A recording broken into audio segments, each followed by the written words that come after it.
Welcome to another episode of the BearDown podcast, joined by cross-country head coach and long-distance running icon, Bernard Lagat. Bernard, thanks for joining us today. Thank you so much. It's a pleasure being here and look forward to chatting with you. Absolutely. So nice. There's a lot I want to get into because you've done so much and you have such a great story of how you became a running icon and obviously a coach now at the University of Arizona. But let's start at the beginning. Growing up, western part of Kenya, what was that like for your childhood growing up in a country known for long distance running? Yes, thank you. I grew up from really a humble background. My parents were farmers, but my dad kind of worked a little bit in the government part of it, like in the agricultural department.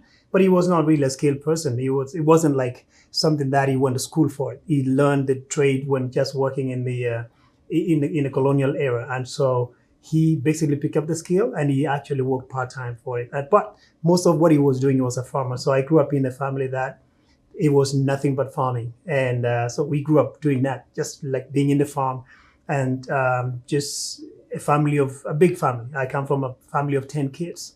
I'm the middle of them. And so it was there was a lot to learn, not just only in running later on that came later, but also in life in a big family. So running came along later. At what age did you start really getting into running? It was at the age of between 10. I can't really pinpoint exactly, but I think it was at the age of 10 to 12. And that is when I just realized, oh, wait, people can run. And I guess my sister sensed that I had that natural talent, that natural tweak. Whenever they sent me to do something, I ran faster. And I didn't even know that is what even my mom and dad saw. Every single time they want to choose somebody, go buy sugar or go buy salt in a nearby shopping center. I would just be the one saying, hey, Kipchirchir, go and run. That's my middle name. Hey, Kipchirchir, come and run. Come and get salt. Come and go get sugar. And they used to give it to me. I just run. I would not even worry about it. And so that's how it started. So you got into running by essentially being the family deliverer of goods and groceries. Exactly. And also going to school remember, this is like a local village, no shoes, nothing. But the school is kind of far away. Mine was, I would say, close to a mile. And we used to just run there and back. So you just go in the morning, come back for lunch, and then go back in the afternoon as well. So I got to learn actually running most of the time. And I think the fun part of it is it was not just only my family, but my neighbor used to smoke cigarettes. And they used to say, okay, he was not even sending his own kids to go buy cigarettes because they would take a long time. They would just come to my house like, hey, could you go and buy me a cigarette? I'm like, why are you leaving your kids, but you're going to send me? But I guess he had also seen that I was a little quicker than his kids. Was there any family pressure or family members or brothers and sisters who joined you in that running at that age? Was it just you, or did you have brothers and sisters who were also making these runs, as it were? Oh, I had family brothers and sisters that were into running. Even at that point, at 10 years old or maybe 12, I knew that this is something that you can actually benefit from running. It is a fun thing. And I think for me, I looked at it as kind of a fun thing to do. But to see my sister who was into it, she was competing when she was in primary school. And even for me, when I was still young, really don't really know much about it, but you only see and hear the cool things she tells me. I've already flown on the airplane. I'm like, wait, you can run, make life out of this, that actually you can actually fly on the airplane? You kidding me? And so those are the simple things that motivated me to want to be a runner as well, like my sister. Do you see any parallels, Bernard, between how you got into running and the overall, I would say, culture of long distance running of Kenya and Kenyans having that connection to American long distance running? I think really this believe that if you want to make it in life, or if you want to make it as a young person that is running, you can also always make it when you just go into this American system of school they call NCAA. It doesn't mean a lot to high schooler. It doesn't mean a lot to many of them, because it is like what everybody talks about. And it becomes this obsession that everyone wants to do it. So for me, it wasn't special because everybody wants the same thing. I would tell you, the boys that we were in the same class, everybody wanted to go to America to go to this NCAA. I didn't even know what the NCAA started for. But my sister, on the other hand, was telling me, you could also go to America to go run the same tune again, NCAAs. And so how it started for me is seeing my sister being the best. And then when I was in high school, just all these boys want us to go to America. We were at some point even at lunch break, and we were talking about how we are going to be so good, running the same, all of us, as if America was a small place, in our minds, and wanting to be in that NCAA running for college.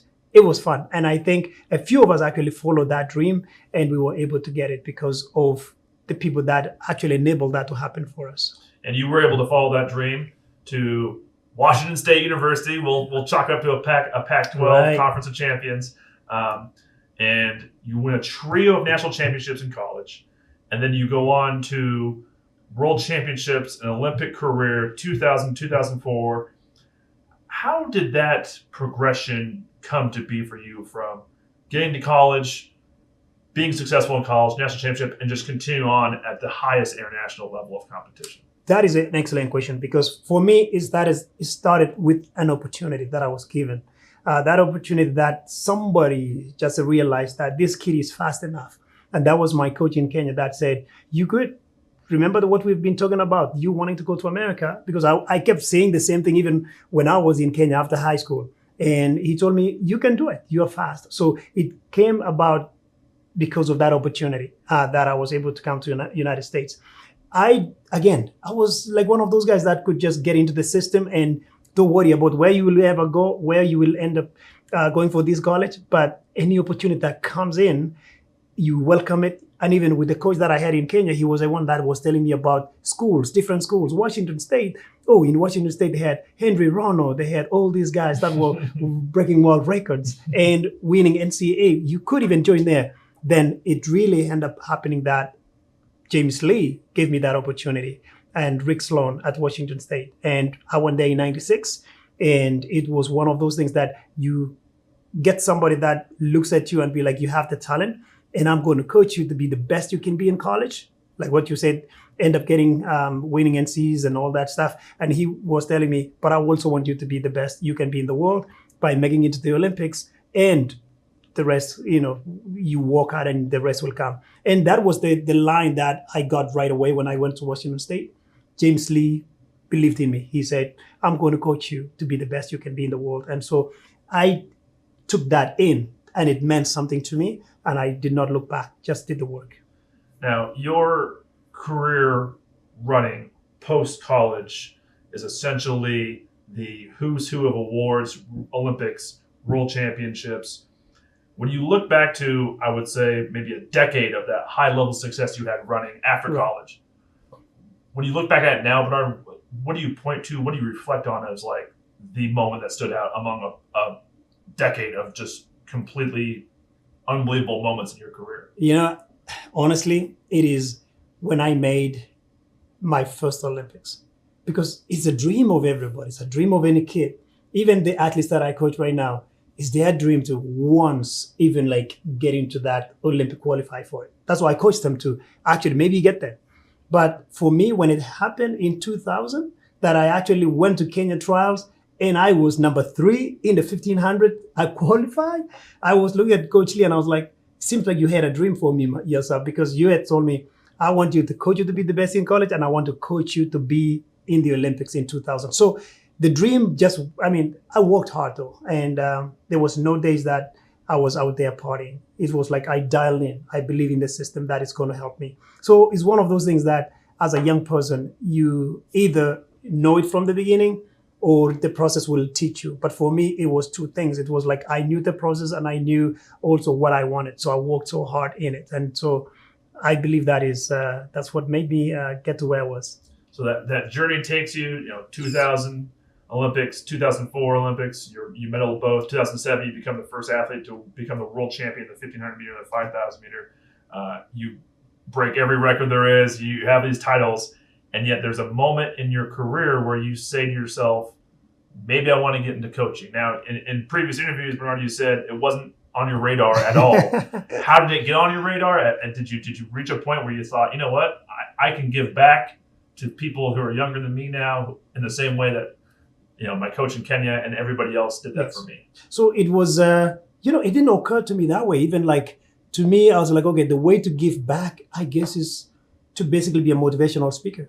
And actually, that's something that I do with the Nike being sponsoring me for a long time and even becoming their ambassador. So that's what I thought giving back means.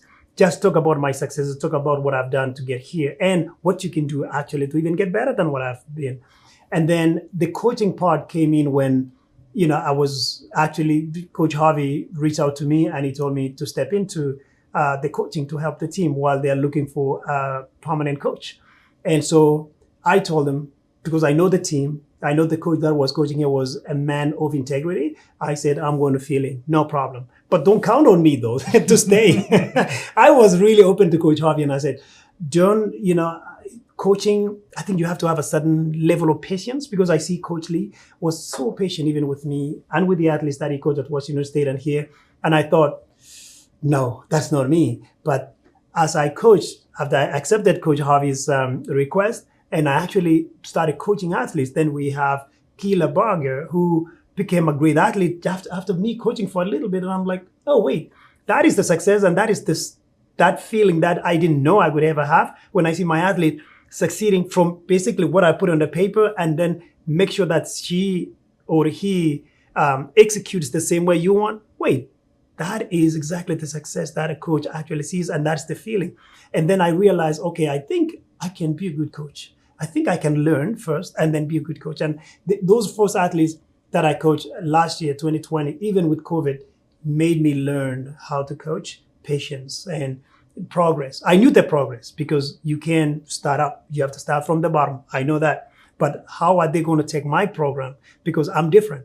I am more intense, but I also listen to the body, and I also want to challenge people. And so it was a tough one, because I was able to go in there, challenge them once in a while, but at the same time, when they look at it, was a program that worked for them. So I ended up loving how to train, coaching athletes and becoming somebody that really was immersed in the good things that happens after it. And also, there's always things that does not go well. And so you have to be there with the athletes. I learned that as well. You got to be with them, because if Coach Lee, or even if my family was not there for me, could have been tough one. So I have to understand that as an athlete, there's some days that you need somebody the most, and I want to be that person. And athletes have trusted me, and they love training with me, and I love coaching them as well. You touched on it a little bit as far as having a plan, trying to motivate runners, having to execute the plan. How hard is that coming from a former runner yourself, where it was, this is my plan, I'm just going to go do it, to now I need to inspire people to do and then follow this plan? How hard was that to make that change of just doing it myself to now I need to show people how to do it? Yeah, it was, first of all, is the realization that I was successful. And the first thing that I'm going to, the mistake that I will ever want to do is to kind of make these athletes do what I did, or to assume soon you're going to be here where I reached. No. There's a step. And so once I realized I need to coach them to the level they are. And that is, once I get to the level that they are, start them from that level, they will always improve and they will get better. The same way when I joined college, I didn't even start up. They started also those steps, which slowly, partially would get you injury free, but you are getting good training. And so that's something that I realized from the beginning. Don't look at them and be like, oh, they can be like me right away. No.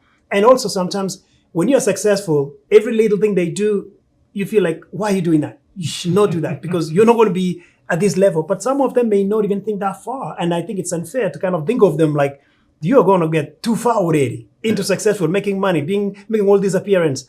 Though sometimes if you don't guard that and have a room for that and put it on the side, and then you're just coming in here knowing where you are, who you are coaching, and the language and how you write that program. That is what helps me. And I think the athletes look at that as well. That's why they look at me like, wait, you're a successful coach, but you're not even coaching this, you don't have that mentality. But I do, but I just like park it and then bring a different one. But then if I was coaching professionals, I bring naps.